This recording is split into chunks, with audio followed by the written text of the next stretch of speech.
Bismillahirrahmanirrahim. Assalamualaikum warahmatullahi wabarakatuh.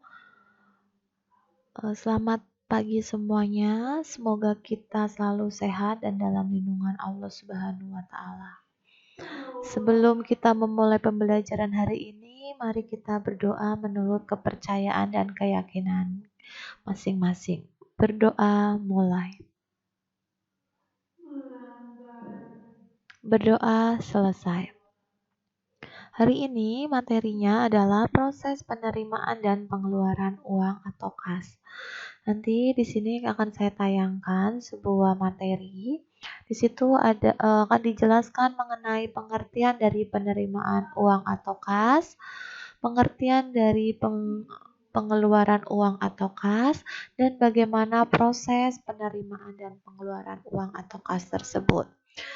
Mari kita saksikan tayangan mengenai video tersebut. Di sini dijelaskan untuk pengertian penerimaan dan pengeluaran uang atau kas. Yang pertama, untuk sistem akuntansi penerimaan kas adalah suatu catatan yang dibuat untuk melaksanakan kegiatan penerimaan uang dari penjualan tunai atau dari piutang yang siap dan bebas digunakan untuk kegiatan umum perusahaan. Nah, kalau untuk penjualan tunai itu maksudnya penjualan secara cash atau kontan.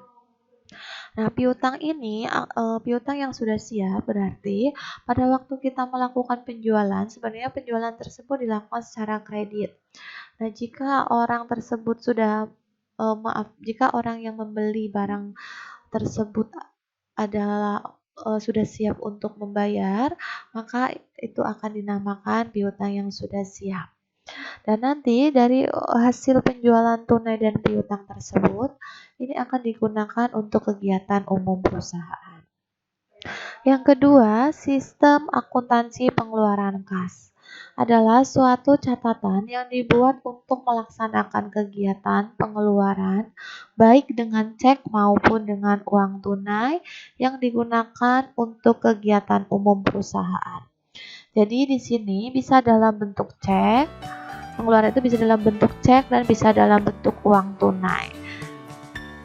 Nah, nanti misalkan dalam bentuk cek bisa langsung dicairkan ke bank tersebut. Nah, di sini dijelaskan juga mengenai prosedur penerimaan uang atau kas. Yang pertama, penerimaan kas dari piutang melalui penagihan perusahaan. Dilaksanakan dengan prosedur sebagai berikut. Yang pertama, bagian piutang memberikan daftar piutang yang sudah saatnya ditagih kepada penagih. Yang kedua, bagian penagihan mengirimkan penagihan yang merupakan karyawan perusahaan yang melakukan penagihan ke kantor debitur atau ke kantor orang yang mempunyai utang. Kemudian yang ketiga, bagian penagihan menerima cek atas nama dan surat pemberitahuan dari debitur.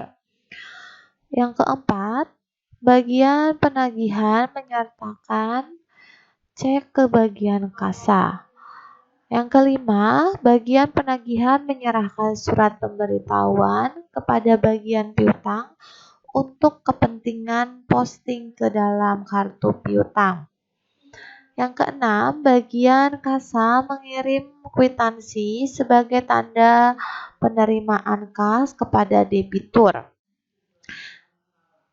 Yang ketujuh, bagian kasa menyetorkan cek ke bank setelah cek tersebut dilakukan endorsement oleh pejabat yang berwenang. Yang kedelapan, bank perusahaan melakukan clearing atas cek tersebut ke debitur.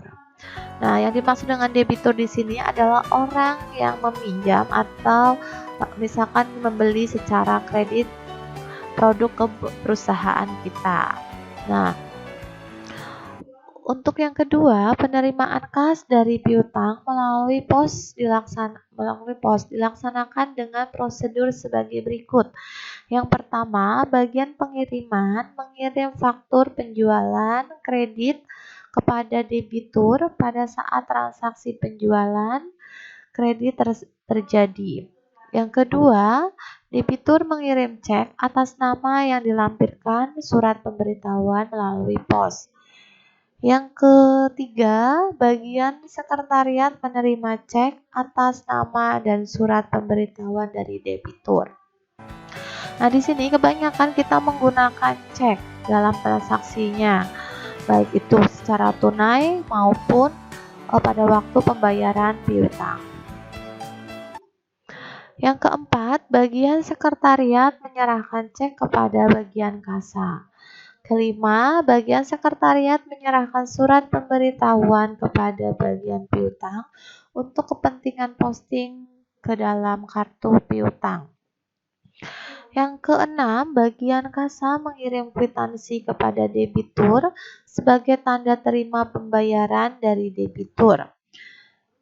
Yang ketujuh, bagian kasa menyetorkan cek ke bank setelah cek atas nama tersebut dilakukan endorsement oleh pejabat yang berwenang.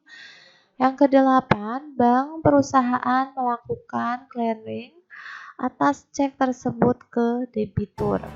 Nah, di sini cek tersebut bisa dicairkan ke bank, kemudian sebagai tanda buktinya kita akan memberikan kwitansi bahwa kita sudah menerima uang tersebut. Yang ketiga, penerimaan kas melalui lockbox collection plan dilaksanakan dengan prosedur sebagai berikut. Yang pertama, bagian penagihan mengirim faktur penjualan kredit kepada debitur pada saat transaksi terjadi. Yang kedua, debitur melakukan pembayaran utangnya pada saat faktur jatuh tempo dengan mengirim cek dan surat pemberitahuan. Yang ketiga, bank membuka PO Box dan mengumpulkan cek dan surat pemberitahuan yang diterima oleh perusahaan. Yang keempat, bank membuat daftar surat pemberitahuan. Dokumen ini dilampirkan dengan surat pemberitahuan dikirimkan oleh bank ke bagian sekretariat.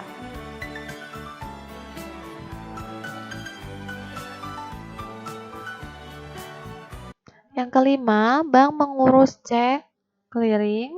Kemudian yang keenam, bagian sekretariat menyerahkan surat pemberitahuan kepada bagian piutang untuk mengkredit rekening pembantu piutang debitur yang bersangkutan. Yang ketujuh, bagian sekretariat menyerahkan daftar surat pemberitahuan ke bagian kasa.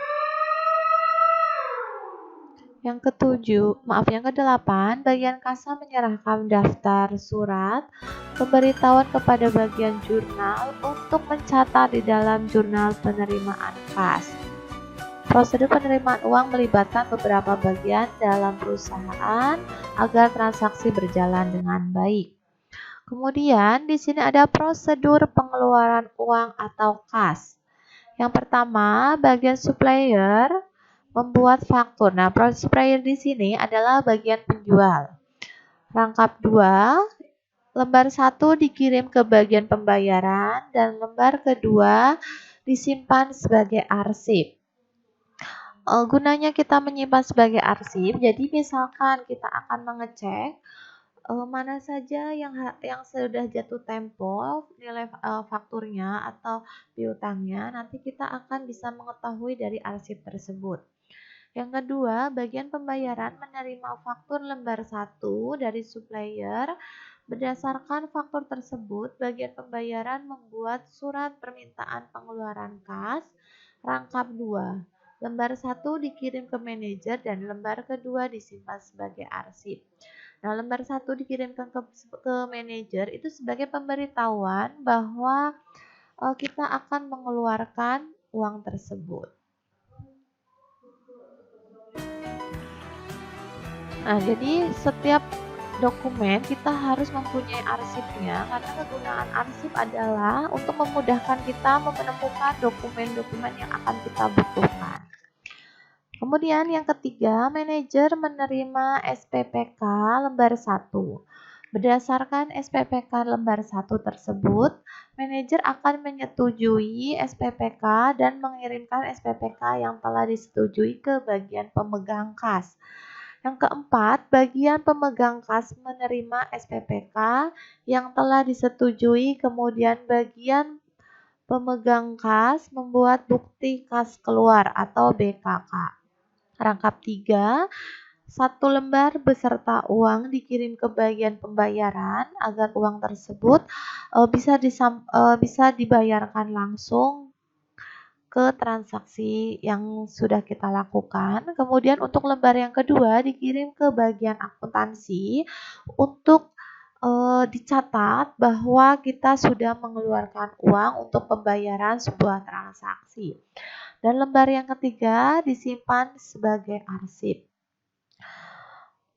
Yang kelima, bagian pembayaran menerima BKK ke lembar 1 beserta uang. Selanjutnya bagian pembayaran melakukan pembayaran kepada supplier.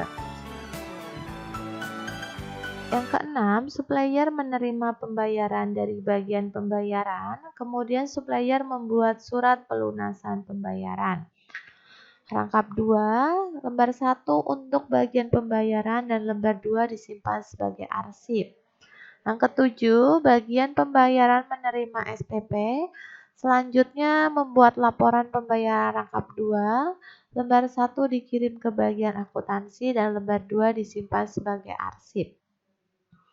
Yang kedelapan, berdasarkan BKK lembar 2 dari bagian pemegang kas dan LP lembar 1 dari bagian pembayaran, maka bagian akuntansi membuat laporan pengeluaran kas LPK rangkap 2. Lembar 1 dikirim ke manajer dan lembar 2 disimpan sebagai arsip.